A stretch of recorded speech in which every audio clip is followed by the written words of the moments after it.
Welcome, fellow nerds, to the first episode of another round with Commander Grimoire. Anything and everything you hear can be found on the website Commander Grimoire. First off, this is a place where we're going to talk about anything and everything to do with Magic the Gathering. Mainly today, we'll be talking about playing for fun, how we play, and pretty much just everything we find fun and don't find fun. My name is Brennan. With me are Brenton and Smithy. First off, we'll be going on with playing for fun and not for power. Basically, it's going with what you find enjoyable, and what everyone else finds enjoyable, throw it in the bin, because it's not up to them, it's up to you on how you have fun. Personally, myself, I enjoy milling people, which means they don't get to have fun, and I find that incredibly fun.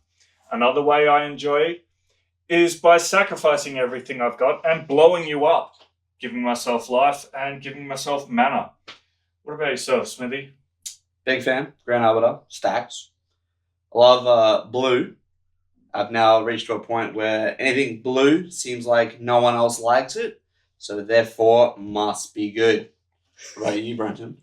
Myself, I'm into mid-range strategies. I'm not a fan when it comes to commander decks that are purely focused on the commander, also known as glass cannon decks. If the commander's not on the field or can't be played, the deck does nothing. I find that incredibly unfun.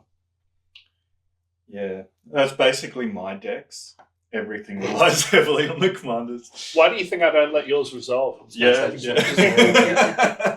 It's pretty much how it goes. Also, we want you guys to basically have a sense of finding your own play style, whether it be landfall decks, sack outlets, your stacks, your mid-range. It doesn't really matter what anyone else's opinion is. It's all about yourself, how you're going to have fun. Ask people at your local store, ask people online, on your Reddit pages, whatever you want. Ask everyone how they play. See if that suits you. Main thing is just because you see a commander being played incredibly well doesn't make the commander necessarily good. Yeah. Just because you see a lot of them, such as commanders such as Kinnan, Yep. Thrasios, Kenrith, Timnah Weaver, big combo cards, big cards that are currently in the CDH format, where it's very heavily dominated. Rograk's another one, Sakashima, big cards like that allow you to gain a lot of advantage by doing not a lot. Just because you see those decks pop off doesn't necessarily mean the deck is fun. Some people play to, as myself, beat you into the ground. We're here to make it so that way we feel good and you don't. If you let us succeed at that, well, use more blue. Or don't play with people who are playing those cards. Look to play fun decks. I play decks that also are mono green. I play a card called Wilson. So 1 green, 1 colorless. He is keyword boy galore. He has Ward 2. He has Vigilance. He has Trample. And he has Reach. Absolute powerhouse. It's not strong by any means. Yes, it's mono green. Yes. But it allows you to choose a background. Dude, no, a lot of people just go, green is dumb. Yeah. Green is for people who want to switch off, and they're absolutely right. I sit down, I know what I'm doing. You're copping bears, whether you like it or not. If I'd like to make a point, you saying green is dumb, I'd like to introduce you to Yasen the Wandering Bard. If you've ever come across... Question mark? It's a mono-green commander and one of the most powerful toolbox control decks you'll ever verse. I am caveman. Me not like toolbox. Me likes to whack. No, that's your game plan. You whack people for lethal. But the way he works is you tutor for the right creature for the right moment. Wait, is that that guy you put counters on and you keep that chain every time the counter goes up? Yeah, no. So for every verse counter on him, so every time you activate him, he'll go tutor for a creature with the mana cost to the exact of how many verse counters on him. So when you get him up to 8, you just bring out Creative Behemoth. In response, I'm going to op agent you. Yeah, but you say that, And a lot of people would think, oh, it just dies to Op Agent. But that's the thing. You build your deck to avoid those issues. Green has a lot of ways to handle permanence as a problem. Beast Within is one of their best removal spells in the, For a in the card game. that's not worth a lot and is printed a lot, unfortunately, it doesn't see a lot of gameplay, which is quite upsetting because it is one of the best green removal. Yes. Yeah, I was going to say, funnily enough, a lot of people don't realize, and I put it in a lot of decks because you can actually use it as a win con and win the game with just Beast Within. Mm. So it blow up all lands, all creatures, everything on the field.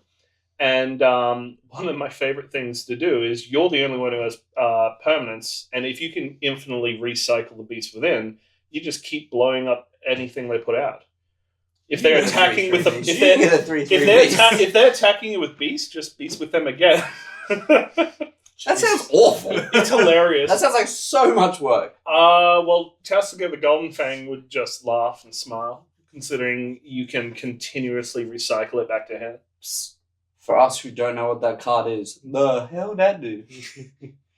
We will put the card on the screen. It's a Sultai Commander, a 6-drop that is 1 black and 5. It has Delve, so it costs 1 generic mana less to cast for every card you exile in your graveyard. Oh. You can also, so he's a 4/5 body. So generically, you play him as your commander. Every game, you're usually playing him for 2 or 1 mana for a 4/5 body. And the most broken thing about him is he's a politic commander. You can pay 2 and 2 green or 2 blue to mill 2 cards, and then you pick an opponent.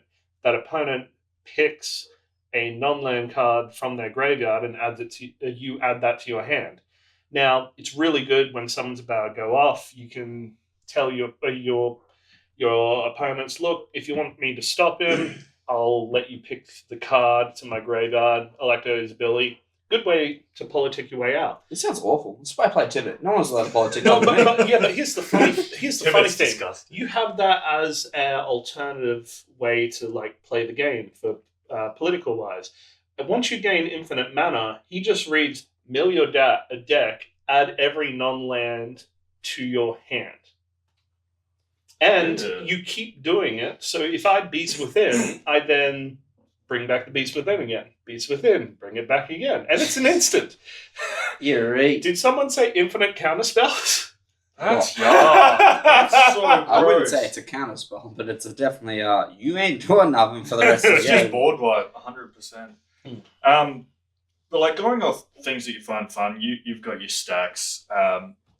Milling for me, obviously, you guys have helped me build my deck. The Master Transcendent, it's quite a simple, basic card, unless you have that win con that I've got in the deck, where I can just go infinite with my mana and then just cast him infinitely by exiling him and bringing him back out. And then basically pass turn, because he gives everyone 2 rad counters per time I cast him. And all I have to do is pass. Even if someone phases out, their library still goes out. Mm. It's gone. Then I just pass turn again. You're done. You've got to draw. You lose. It's a lot of fun for me. Whereas, if I use Wick, the rat commander I've just built, I've got 2 ways of going explosive with him. I can either win con to go infinite with Aetherflux Reservoir, Sensei's Divining Top, and Bowler Citadel. Or I can go your Arcane Adaptation. What's the other one? Maskwood Nexus. Claim rats. Put out my commander, and then just go infinite with rats and Altar of Dementia. And then just mill everyone out. It's a lot of fun for me that way. I love sacking. I love absolutely destroying someone's deck before they get a chance to play it. It's very you. It's very, I want control. Yeah. And if I don't get control, I'm going to throw a tantrum. So no one has control. I don't throw a tantrum. Absolute chaos. You're like, if I can't have nice things. If you play Child of Alara, technically you will be throwing a tantrum. Yeah. Child of Alara is one of the worst cards I have come across playing in the time that I have. How come? It is awful. It's actually really good, especially... That's the problem. That's the problem. I sit on a table, I'm like, oh, cool, I'm a Stacks player. They're just like, oh, awesome, I don't care. I'm just like, oh, mad. Did you realise it never used to work that way in Commander? Yeah, apparently it's only a newer thing because of the cards that have been printed in the most recent formats that have allowed it to become better than what it used to be. No, it was a ruling change. Ruling change. So originally, this actually affected a bunch of commanders that had triggered abilities when they die. Because... The LTBs, yeah. Because the original ruling was when a creature dies, it's put into a graveyard. The ruling for Commander is instead of putting in the graveyard, you put in the command zone. You can choose which You can zone choose it to goes put in the command zone. Yes. So the problem with that is it doesn't actually die. So Child of Lara would never trigger. You'd actually have to send the Child of Lara to your graveyard in order for it to blow up. So the decks usually had nothing but reanimation for it. It used to be awfully. It used to be slow. really, really bad to play. And it's only been in the last year or two, I believe, that they've updated the rule set to change when a commander dies. It does assume it goes that it does go to that zone, but then you get to choose to put it back in the command zone. But it's just so those triggers can resolve and that kind of stuff. Jeez, alright, that's pretty cool. I didn't even know about that. No one I've come across who plays Child of Lara has ever explained that to me. They've always just been like, oh, I can play as Jack because it's good now. I'm just like, cool, bro. Yeah, it never used to be a popular one because once when people would ask judges to come over and check, people would be realizing, oh no, it doesn't work the way it wants. I take it apart. It's not what I wanted anymore. It does now. Okay. That's so cool. But like, on the topic of fun commanders and things to play, a lot of fun commanders I've been seeing a lot, and it's good to see because they're starting to make a comeback. There's cards like Gisha, cards like Ur-Dragon. As much as Ur-Dragon used to be like, oh my god, you're an Ur-Dragon player, you have Mana Crypt, and you have Jeweled Lotus, and ever since they were banned, everyone kind of like stopped playing it. So it's really good to see like that deck starting to come back because it's more... It's the gameplay's kind of changed. They're looking to have a game that's longer than 5 turns. Yeah. So it's really helping the enjoyment for casual players to really have that time to experience their entire deck instead of us three who sit here and we sit down at a table, like a shuffle, draw 7, play 1 card, play next card. Oh, you won? Sick. I like drawing 7, casting or playing 2 things and then reshuffling my deck. We're considering all those power cards, right? Yeah. Yeah, one thing I've noticed a lot of people have when they're trying to build their decks and they're trying to increase the strength of their deck, they look at all these broken cards, these expensive cards. All the free drops. They see all this stuff people are doing, all the popular commanders, and they think, oh, it's doing really well. And I think that's I've seen quite a few new players, and even I've seen veteran players fall for the trap. They think, oh, I have to build it that way and win, and then I'll have fun. Like, it's the only way. And then countless times I've seen people just bored the hell out. Like, they're bored shitless. It doesn't make sense. And they're wondering why, and they come to me, and I just ask, so what do you enjoy about the deck? I'm sorry, what? I'm meant to enjoy this game that I play. I mean, Commander is first and foremost a game.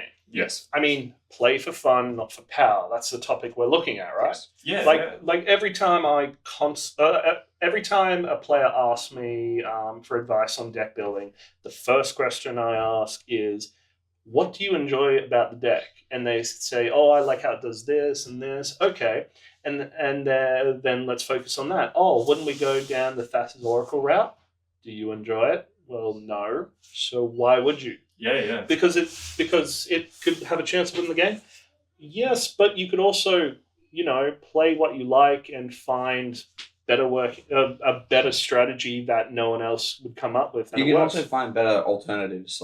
So when it comes to it completely changes on meta too. Yeah, like it for playing for fun doesn't mean you need to set aside thousands of dollars to build a deck. And it doesn't mean you can't have fun. You don't have fun winning. Yeah. You can have It the playing- cheapest deck like- and still yeah. have fun. Like I've had friends who have complained when they don't win all the time, and I just tell them, look, when you sit down to a normal 4-player pod in Commander, everyone has a 25% chance of winning before the deciding vote of who goes first. Yeah, Simple as absolutely. that. And the chances of you winning a Commander game, 1 in 4. Yeah. So if you keep winning, I mean, if you have a 25% win rate or higher, that's considered good. Yeah. Like average to good. Yeah, absolutely. And even then, like, if you're not having fun with the game in, say, let's say competitive. Yeah. If you're not having fun because you're getting absolutely rickrolled, go to casual. Like, there's nothing wrong with playing casual games. There's absolutely nothing wrong. I think if you play competitive, you should at least spend at least one night a week or one night a fortnight, depending on how often you play, where you play with a group of friends, where you get the test out in your decks. Yeah. You guys play it casually.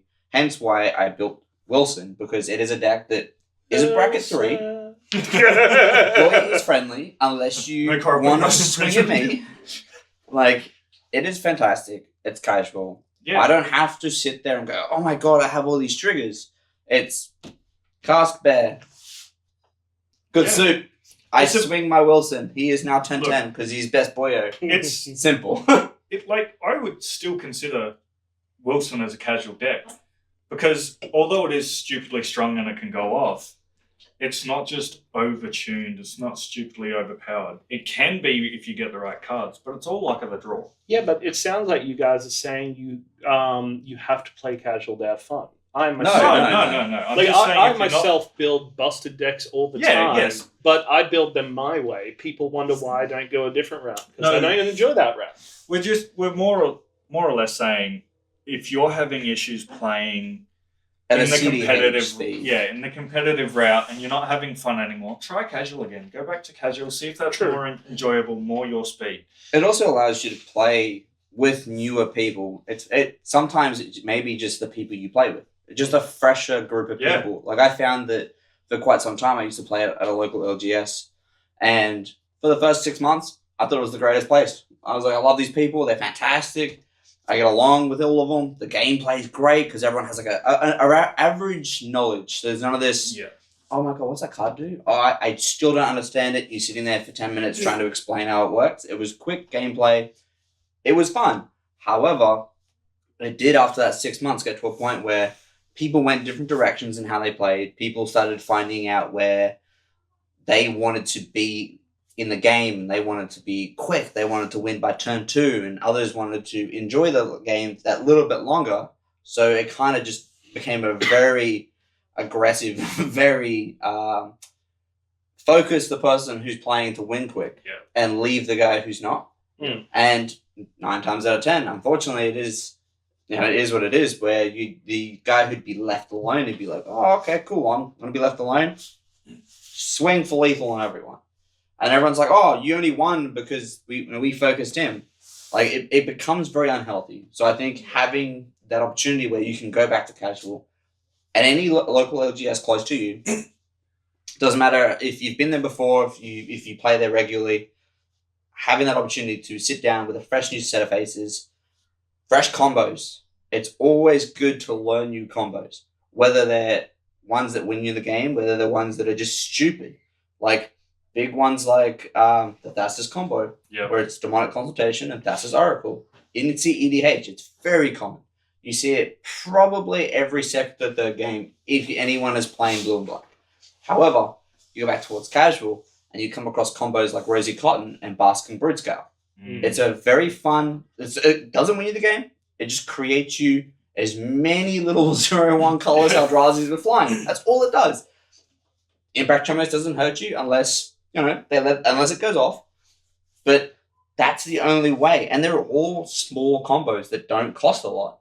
And a lot of people have that bit more of enjoyment because they're like, okay, cool. You now have a lot of blockers. Board wipe. Yeah. When was the last time you sat there in a competitive game and someone was like, I'm going to cast Blasphemous Act?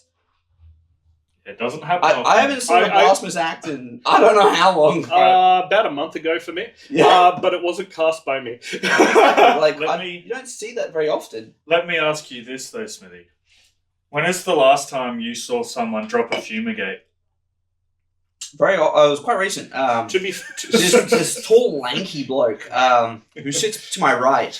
It's 100% me. I was playing dinos, it and can't be me. he definitely showed me why dinosaurs were extinct and fumigated me. So fumigate, if for those who don't know, is a white spell. I believe it's thankful two it wasn't white. Media of Destruction. You would have had Whoa. PTSD. Yes, yes. But it's 2 white, I believe, and 3 colors. Yes. Destroy all creatures, and you gain a life for each creature destroyed this way. So I gained 22 life. Just blew up the Yeah, it dinosaur. was brutal. It was brutal. Extinction event. However, you would die in the next turn. Oh yeah, you So came back. it was 100. No, like before you did it. Yeah. You would die in the next turn. yeah. So I understood. You had to do it. In that casual format, that's the chance you get. Yeah. In competitive, you don't always ever get to see it, like the card to remove or the card to counter, because it's either the game ends turn 3, turn 4, and you're sitting there looking at the rest of the deck you've just spent $5,000 on, and you're like, maybe I'll get to see the cards in it one day. But One casual, day. you can sit there and you get through 60, sometimes even 80% of the cards that are in your deck, and you get to experience being able to play with multiple combos. Like yourself, where you get to experience having that enjoyment of, cool, I'm a mid-range player, I want to interact, but I still want to beat your face. I still want to be synergistic with my entire deck. I don't want to just rely on 1 to 2 pieces of combo or rely on commanders. It's definitely something that I'm seeing a lot more. I think it's great to see those bigger commanders coming back. Like one of the fun things I've had before when I was trying to get out of power. Budgetary restrictions is very fun. I know we had this competition that there was store v store, and the rules were a whole commander deck, including the commander, no more than $30. I think that's fantastic. Yeah. I thought about it, the kind of deck I wanted. I came up with Wonder Woman, otherwise known as Siona. I had this idea because since board wipes, I liked Siona, but board wipes, her worst enemy. It just can't work. It's a heavy token, mass token strategy. And on a $30 budget, there's no room for board wipes. Board wipes are too expensive for a $30 budget in a 100-card deck. So I went with that. And I played all these broken, busted shooters for auras no one's ever heard. Yeah. We just kept winning, and then it was the final match, and control player had the choice to counter one of my spells, aura enchantment, an aura tutor that would put it straight onto a creature I control. And he's deciding, there's nothing scary in a $30 commander deck that I would possibly want to counter for that. I mean, he's just an aura deck. And so Shielded by Faith comes in with Siona. Shielded by Faith says the enchanted creature is indestructible. Whenever another creature enters the battlefield, you may attach Aura of Fate to that creature. Siona has the ability, her first ability is enter, reveal the top X cards of your library. I think it's 7. And you reveal an aura among them and add it to hand. But her second ability is the key one. Whenever an aura is attached to one of your creatures, make a 1/1 creature token. So with Shielded by Faith, you can just make a creature, and just keeps going. And I made about 500, and then I chose to not move the Shielded by Faith because it's a choice, and pass the turn. And the control player just looked at me and like, I should have counted that, right? 100%. And because the only way out was a board wipe, I was safe. Yeah. That's why I ended up taking it. Formats like Oathbreaker have a lot of interest to me, because Oathbreaker sounds like it. Like, I personally haven't played it yet. I've only been introduced into Commander, and I've played a lot of Commander. But the idea of Oathbreaker, having a Planeswalker as your commander, any Planeswalker, and then having that signature spell, and then your deck being either to a budget or just being absolutely gnarly to just go off a Planeswalker sounds really fun to me. I haven't I know there is planeswalkers that allow you to in Commander. Oh, I love However- I love Oathbreaker because of the lore element. I like if I was to build a deck, I find the most lore accurate spell that the planeswalker would cast. So there's nothing more fun than picking Nicobolus Dragon God Planeswalker, Yeah. and then his signature spell, the Elder Spell. Ah, yes. They're like things like that, like smaller, it's not a smaller format. It is still a very well known format, Oathbreaker. But compared to Commander, a lot of people look at Commander and they're like, cool. I believe one of the commanders that I see a lot that uses a Planeswalker is, I'm pretty sure it's Teferi, or is it Jace, the blue one, the one you could have as your commander? I'm pretty sure it's Teferi. Yeah, Jace's cannot be used. Yeah, no. Only it's the Teferi. creature one. That's the only one I've ever seen. I've only ever seen it like 2 or 3 times. Usually it's being used as a combo deck. Yeah. Casual players, I've seen a lot of Freyleys. I know I had an elf deck years ago built around her. That's Mono a green. Planeswalker. Yeah, no, Freyleys came out with... she was one of the 5 commanders that Wizards came out with, commander decks, that a Planeswalker could be your commander. And she's got like 3 abilities. Like the plus, you make a elf druid that can tap for green. Her neg destroys an artifact or enchantment, so a naturalize. And then her ultimate busted. What is the scariest thing an elf player can do? Either create Draw cards equal to number of creatures out. I was gonna say, it's either card draw being in mono green or it's creating too many bodies for you to swing through. And every time I got to her ult, it was game over. And that was just that was just the deck itself because of how she worked. But yeah, I know of 5 commanders that they made off the top of my head that can be a commander. You've got Savitri. Oh yeah, they made 2 others. This wizard for scrying, and the other one for demons or demons or something. The witch. Nixilis? No, the witch. I don't know. I've only ever seen Blue black. Aminatu? I know she can be one. Oh yeah. Oh, I forgot about her. Yeah, Yeah, they I made a forgot few her, more yeah. actually. No, you're right. Grist the Hungering Tide is another one because it counts as an insect Isn't it token a while flip? it's not in No, it counts as a creature while it's not on the field. That includes deck building. You're I thought talking it about the flipped. No, voracious- that's the newest one. Oh, okay. I actually built a Grist deck. Yeah. Insanely fun. The only problem was not enough insects, so I have to make it into a 12 Entomb deck. Yeah. So any That's tutor would unfortunate. put. No, you don't understand. So you put all these tutors that put a card to the top of your deck, and then you plus Grist, and she mills it. So it was put anything into your graveyard essentially. You strike me as a person who plays Tried it, wasn't a fan because you can't really abuse it too much.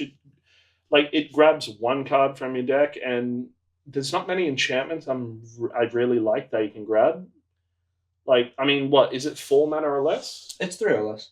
Yeah, so I can't even grab Smothering Tide. I don't know what else I would grab other than Ristic or You run a lot Necro. of And even then, I'm not a fan of Necro opponents. Really? No, for me, it feels like an all-in strategy. I like it with Corvold because you can sack the Necro opponents through Corvold, and your cards can still go to the graveyard for reuse. I don't usually use Necro opponents for instant speed and step wins, how people use it. I built 6 months ago now. I do remember that deck. It was I don't very think I ever lost aggressive. to it. You never played against it. I Yeah, did. okay. It wasn't fun. It was something I got built to prove a point. Someone else I knew was playing a Xur deck, and I tried giving them tips on it, and they didn't believe the way I play would benefit the deck in any way, shape, or form. So I built the deck purely as a bit of a spite, but also a bit of a way to show them that sometimes it's better to listen to someone that has that experience and not just go off what the internet says. Yeah. So I used Xur, and I ran Delaney with him. So I'd go for 2 things at once. Oh, yeah, that worked. Yeah, and so I'd go for a lot of aura. Either I'd buff him, or I'd go for protection, like Ghostly Prison, Propaganda, Sphere of Safety, like things like that. Greater Auramancy, and I believe Mirror Maid was a big one as well. So I'd sit there, I'd get out, Ghostly Prison and then Propaganda, and then I'd drop a Sphere of Safety, and then I'd drop an Oromancy. And then once I was ready, I'd done everything, I'd then use the next lot of attacks that I'd go for something that would buff Xur, and then I'd go for a Mirror Maid, making it a copy of Oromancy, which means my enchantments can no longer be targeted whatsoever. It has Shroud. Oromancy gives everything Shroud. Mirror Maid is a copy of Oromancy, so therefore it protects itself as well. So you have a crossover, and you get to a point where you can run cards like Phyrexian, Unlife, and Solemnity, where you can't die. Unless someone's farewell on your ass, you ain't going nowhere.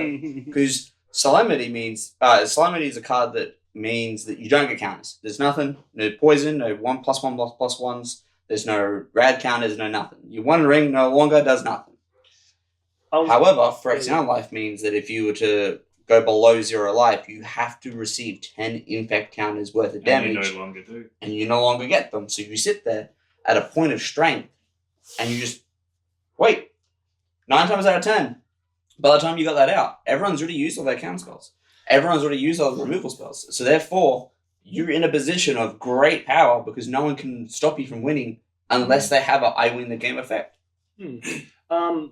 On point, you said asking someone who has experience in a subject or a commander deck, right? That's actually a very, very good point because I've had a bunch of players come up to me looking for advice, and they look at, they ask, tell me or ask, they want to build this deck. It's a well-known CEDH deck, and I'll be like, oh, okay. So why do you find fun about it? And he's like, oh, he's a merfolk or something, and I'm like, is that all? What about the strategy? Oh, I don't know it that much. So I basically give them a quick breakdown of what it does and what its strengths and weaknesses are. For instance, myself, I tried building a Breya deck years ago. Breya Ethereum Sculptor. She's one of my favorite lore characters. So I wanted to build a deck around her. The problem was the way the deck builds, it kind of feels like you're playing Vintage because the way I built her, I packed every way to make infinite mana into the deck because with the way she works, when she comes in, she makes 2 Thopter creature tokens and herself is an artifact. Yes. So you can make her self and a Thopter be sacrificed to lightning bolt someone. And then with infinite mana, you just replay and you keep doing it. And I did that 3 games in a row, back to back, winning. It's still low. And I was so bored. Yeah. On the 3rd game, I just took it apart. I'd never looked back. Yeah. And because of that, I cannot play what I call mana sink commanders anymore. It's repetitive. It's the same thing. Like Thrasios is a very popular one for partners. And I look at that and Kinnon's not a partner, but but the mana sink ability. It's awful. It's not that great. Well, the mana sink ability, at least you have to build around it for it to work. Yeah, you can't because you can't just throw it in there. Well, he can't put out humans off it. Yeah, no. And what are the best cards? One of the best creature types for abilities are humans. Yeah, but no, like Thrasios, I can't stand Thrasios. So if I build a partner deck, I don't even look at Thrasios. I use Thrasios in the 99. It is a very good digging opportunity. And if you run cards like Spelunking, which is an enchantment for 1 green, 2 colorless, your lands enter the battlefield untapped. It's a good way to just keep digging and having that mana ETB immediately, especially if you run like a landfall deck. But again, I 100% agree. Having the same ability where you just single this mana in and it's like a last ditch effort to just pull out a win, or it's one of those I've just thrown it in there because it's good. Yeah. It's becoming more and more common. Yeah, I've also noticed it gets very, very common with the more colors a commander has, especially with food chain commanders. Oh yeah, I'm looking at you. Whoa! Well, your commander, I'm sorry, what's the best thing you can do with him? Kill him. No, quite literally, what's the best thing you can do with him? What does he do when he enters? Yeah, he gives people rad counters, so I Okay, go s- infinite and I just keep recasting him. Yes, and how do you go infinite? Food chain. Exactly. Food chain with Mist Hologriffin first. Yeah. Yes, or but, Eternal Scourge, but I don't. yeah, but it's exactly the same thing. Like it's- it's kind of close to the mana sink, but yeah. a generic of these commanders coming out have ETB effects. If it has green in it, people's first instinct is it's a food chain deck, but you don't have to Atali build it that way. Primal Conqueror. The newest 3-color loot Yeah. from Everdrift. Pathfinder. Haste. Yeah, Sack, no, haste. I get it. I get It's it. insane. And Yeah. it's good. Don't get me wrong. The loot was great. It was good to see that Luke got made into his own character. Yeah. His card in Ether Drift is really good compared to the other one that they released. I believe it. Don't quote me on it. The mono Foundations. green one, I wasn't a fan, but No, I no, the love other the one. original. Yeah, the original, the one Okay, custom exile. Yeah, so the original I thought had more flair and was more unique because Really? well, I have this idea of that I want to build it, but because he's so small, I want to make a restriction and make the deck as competitive as possible as a joke. Yeah. That that the deck can only play 1-drop spells or less.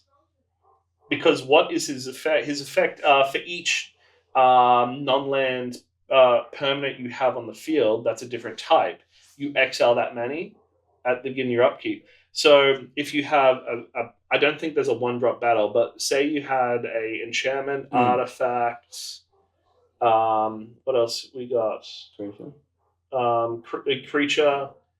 You get my point. You can get upwards of 4 or 5 extra cards a turn. Yeah. I mean, you're basically refilling your hand with him out. It's a very specific card. Like if, for example, you are one of those people who do find interest in those, anyone who struggles at building decks, that'll never be looked at. Unfortunately. I play the mono green one purely because it's A, you play an additional land, B, it's good in pairs. Like that's the only reason. Like it's a good card. The Ether Drift, where it's got the exhaust abilities, is great. However, as you said, anytime someone sees red and green in the deck, they're like, food chain, squee, done. I now have infinite colored mana. Awesome. I can now do everything I want. However, it's not always the case because a lot of people run into positions where, and I've seen you do this before, where you'll sit there and you'll be like, I have infinite mana for creatures. My hand is full of artifacts and enchantments. I can't do sorceries. anything else. Yeah. I've done good things. Yeah. Something has worked. Yeah. I'm just like, Can't activate abilities. yeah. Cool. Out of normal mana. Yeah. Oh. Like it's definitely a hard one. Like you can change that by running a chromatic glory. Because you may spend mana as though it was for anything, for any color, blah, blah, blah. It overrides it. However, having one of those out when you try and pull that off, or in response to you casting one or the other, I mean, someone's it's a going to 7-drop remove spell. Yeah, Yeah. it's one of those flag spells people are just going to watch and get rid of. it. Yeah. Yeah. That's basically my point. Play what you find for fun. Like, I just don't like the mana sink commanders, Yeah. and I'm very hesitant when it comes to food chain ones because it just feels like it's a carbon copy of another deck, just different look. I definitely feel that there's a lot of sets that provided great precons for beginners and for casual fun games. Like I got into Magic when Lord of the Rings came part of Magic. I am still fairly new, as most of you who are experienced in Magic can know. As Lord of the Rings, I believe, when it came out 2 years ago, 3 years ago. About that. Oh, I don't know. I lose track. And, well, my first deck was the Hobbit deck. It was fantastic. I didn't play the Hobbits, partnership for very long. Are you talking about food and friendship? Yeah. I struggled playing that for the first time.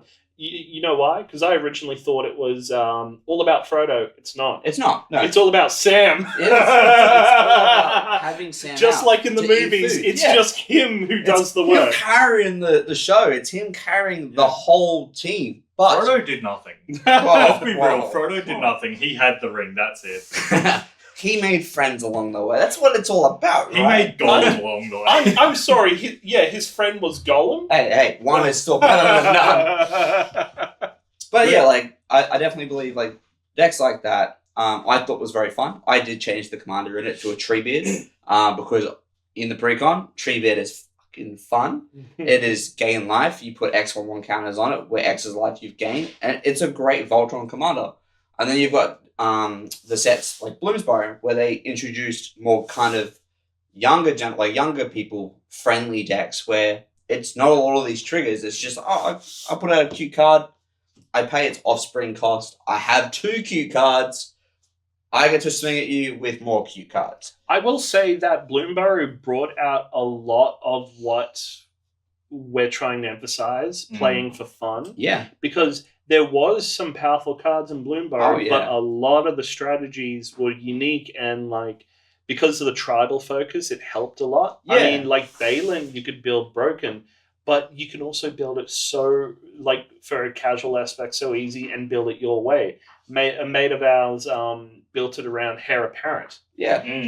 Myself, I would literally play every type of token possible, but that's just me. Yeah. I mean, different ways to build it. Just play how you like. Like Bumbleflower. I really enjoy Yeah. Bumbleflower. I like Bumbleflower as Mr. the. Fox Squad. I like Bumbleflowers as just picturing it to be like from the end of Wreck-It Ralph 2, how he keeps feeding the bunny the pancakes. It's basically what you're doing with Miss Bumbleflower. Pretty much. I really liked the gifting mechanic that they brought in with that. That was awesome, That actually. was really good. That's really good, especially in a multiplayer format, because if I remember correctly, you don't have to have give a gift to the player that you're affecting, right? No. It's just an opponent. Yeah, you just Yeah, gotta just get an So to you opponent. can actually help the weakest player at the Yes. table, Yeah, and most pick of the it less is threatening. A lot of Drawing it is cards. gift a card, which means draw a card. Or there is one where a lot of people don't like it. We have seen it a few times being cast. Gift a turn. Ooh, It's yeah. not a nice Gift one. an You know extra that. turn. You Yeah. didn't like that one. Oh, well, the most popular one of those is considered one of the best removal spells in CDH now. It's Is it one the blue. Yeah. I forgot what it's called, but Bounce it back to your hand. yeah, one blue, bounce a creature, but if you gift them a tap fish, bounce any non-land Yeah. permanent. And it It doesn't is have to be an positive. opponent's card. It can You know be what's your crazy? That's not even a $5 card. Isn't that like a harmless It went up offering to or something? $7 or $8 on release, but because Now it was it's so not. heavily printed, Yeah. yeah. It's not an overly expensive card, and that's where like towards the playing for fun is now that we've kind of touched base on that, is that to play for fun you don't have to have expensive cards, because cards like that, There are $6, plenty of bro. cards that do the same thing. Yeah. It's just they do it differently. Like Yeah. what is it? Swan Song, an expensive counterspell, counter target instant sorcerer Yeah. enchantment. Yeah. Strix. Well, Strix isn't as popular, but we'll get to that in a bit. So, Swan Song is mostly to stop other counterspells Yeah. and some really, really problem cards. Yeah. So, like Ad Nauseam, Yeah. Force of Will, and all that. And I mean, even Rhystic Study hits. Yeah. But another card that I play in some decks, and people get caught off guard by it all the time. Spell Pierce. Yep. One Pay blue. 3. No. One blue, counter target non-creature spell. Any non-creature spell, unless its controller pays 2. Yeah. Oh, The I was thinking amount- of Mana Leak. Yeah, no, mana leak. Yeah, that's 3 mana. Yeah. That's 2 mana to cast. So, but I love Spell Pierce because it's the exact same cost as Swan Song, but you can hit multiple targets. Mm. The more than just the instant sorcery and enchantment. That's No. why I like, as much as it's not one of those cards. that It's isn't printed in single nearly up. every second Yeah. set. Yeah, is Mana Tithe. Yeah. A white card. It's 1 white. Counter target spell unless controller pays 1. If someone is sitting there doing all these things, like, oh, I want to tap out, and you're like, oh, I've only got 1 white, what could I possibly do? I'm not playing blue. Mana Tithe. Pay the 1, That brother. just sounds like something you'd like to do. Oh, dude. 100%. It's a stacks. It's a stacks thing. Whoa. No. It's just Instead of a great- Jersey thing, it's a stacks thing. It's a great counterspell. Same with Reprieve. Like Reprieve. Reprieve's great. One Yeah. white, one colours. Reprieve is a white version of Remand. It is great. Oh, my spells can't be countered. That's awesome. I'm not going to counter your spell, but that's about it. Well, like, still sticking in with the play for fun, not power. Playing for fun doesn't always mean winning. As long as you're sitting at a table enjoying yourself, having fun. Like we know of a player who plays a certain Pharaoh deck, white-black, blows himself up. All the time. All the time. The amount of times his combo accidentally mills him out because he doesn't have the right piece. He can't stop it unless he has that piece, and he's laughing all the way. He's loving having it. the best time. Like I'm the same. He doesn't care who he screws on the way out. I'm the same. Like I don't like winning all the time because if I were to win all the time, there'd be no challenge, there'd be no fun. Yeah. I like games where opponents are interacting back and forward. Yep. That's exactly why I play mid-range decks. Because I like to interact with people and I like to have a game plan that can actually win. That can actually has a game plan that doesn't just fumble from a small breeze. I want a solid plan that can be used mid to late game. But also interact with the early. Like, that's just how I like it. Grand Arbiter, hey? Grand Arbiter, is a really... Well, no, hear me out. Grand Arbiter is very heavily underplayed, in my opinion. Really?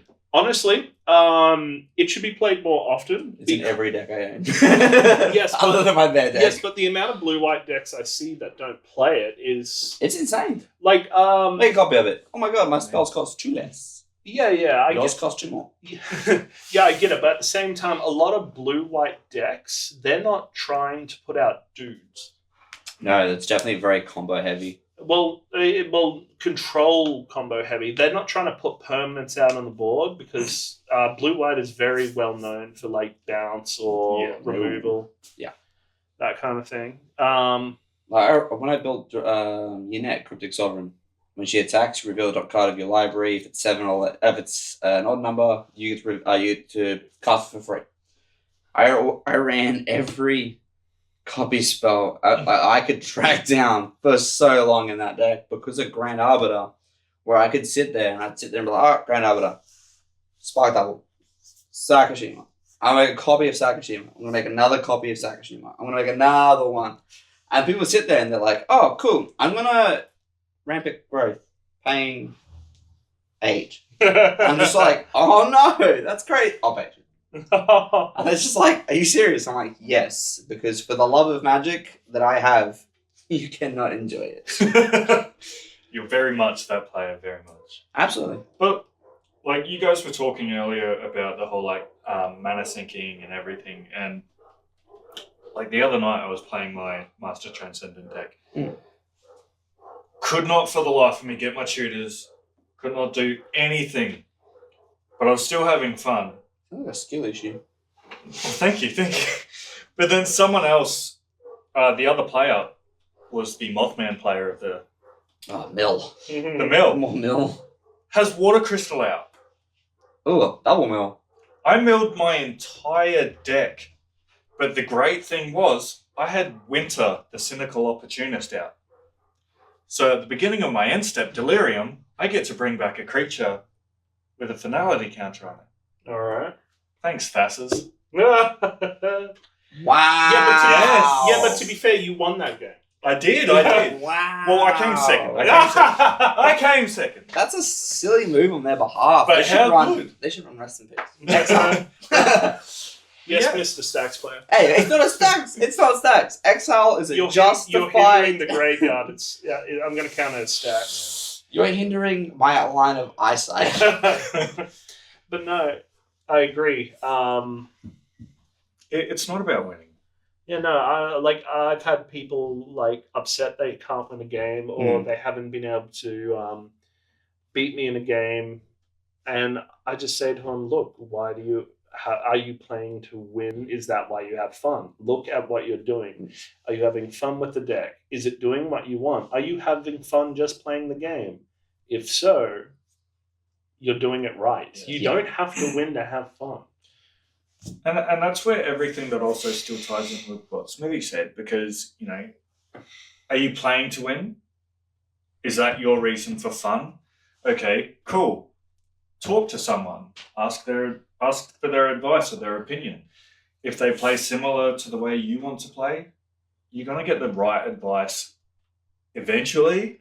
Doesn't have to be from them, doesn't have to be from the internet.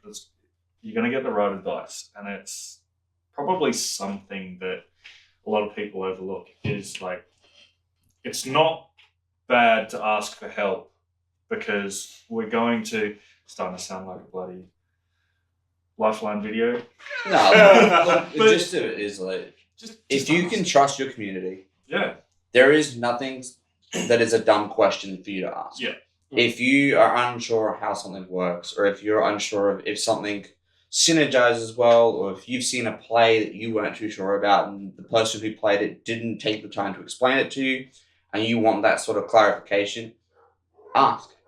Have that, try and gain that bit of knowledge and have that experience so that way later down the line, when you get to a point where you want to step from casual into EDH and you want to be a bit more competitive, or if you believe that you're going to get more enjoyment out of being a hindrance to people or absolutely stomping people into the ground, you'll have the knowledge to take that step without having to sit there and be in the positions where, I say Brenton sits there in demonic consultations and the dasses.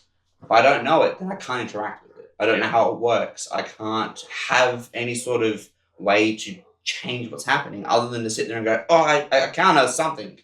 Yeah. Like, it's not fun not knowing what's going on. So having that chance. I will admit, when we play with when I've played with some players who are quite new, or don't exactly know some of the finesse points, I will mention to them, look, this is the problem card, and this is probably the best part where to interact if you've got it. Like just the other day, we were playing for that finalizing that tournament. One of the players was unsure of how a World Called a Dragon combo works, and I told it's a double-edged sword. But if you don't know where to hit it, where it hurts, you don't see it unless you're told. I couldn't see it until I was told. Yeah, and I pointed them out the best case scenario. That being said, they did do that, and I did have the response to actually stop it. Yeah. But still, that was a learning point from them. They now know how a World Called Dragon combo works. Yeah. But that's also like, that's a bad thing about certain players in CDH because They're trying they'll to just drop, they just explain expect, nothing. and they're hoping people don't know what's going on. Yeah, and look, and unfortunately, a lot of the I time, get that, silent casting is becoming more and more common. I get that's a thing when it comes to like competitive tables, and you get some players who are trying to eke out every advantage. But even when I play in competitive events, I still announce everything I'm doing. Yeah. Like I won't tell them the exactly my game plan, but I will tell them this is what happens, this is how it works. Yes. I will if I know a problem card, I'm about to play a problem card, I will say, does it resolve passing priority? Yeah. Just around the table, It's just so everyone can sportsmanship. look what's happening. Yeah. It's just good sportsmanship. It's good gameplay. You might have someone who wants to try out CEDH, but not be there yet. So they still come in and just explain the card. Just explain what you're doing. There's nothing wrong with it. Being friendlier to the newer players, even if they're older players, they've been playing for a long time, and they are looking to hit that step, or they're just looking to change what their play style is. Like, I wasn't always a stacks player. Lies! No, I used to be a late game player. I used to love the idea of just gaining enough life for me to stay out of reach of everyone. Yeah. Other than commander damage, of course. But I'd always sit there and just laugh at you with like my soul sister out as I'm sitting there casting a creature or flicking a creature. But you were doing what you wanted and enjoying doing it. Exactly. You weren't winning games, It but was- it was fun. Exactly. So when people do take that take that jump to change their style or change their format or change their moving into a whole different side of things, like I'd probably into say Oathbreaker. looking at their gameplay with a different Yeah. mindset. Yeah, Yeah. it's always refreshing. I believe it's always refreshing to come across those who will take the time to either help you or will take the time to adjust their play style so that way you have a better time, but they're still doing what they want to do. Yeah. I think that it's a good opportunity for anyone who just looks to take that step. Yeah. So now, I feel like we've covered the ground pretty darn well. I'd say so. Yeah. So is mine. Now, if you do want to read up a bit more, the lovely Brenton has actually written up an article on Play for Fun, Not Power on the Commander Grimoire website. So head over there, let him know what you think, even if it's bad. I'm sure you'll appreciate it. But if you guys do have any questions, feel free to drop us a comment, drop us whatever on whatever socials you've seen us on. Ask the questions. We'll make videos answering these questions. We'll help you learn these cards you don't understand. And don't forget, give us a like, subscribe. I don't know what else other bloody socials do. Yeah, right on, man. Tell your friends if you enjoyed it, or this topic would actually help them out. Yeah, exactly. And we look forward to seeing you next time for another round. Laters.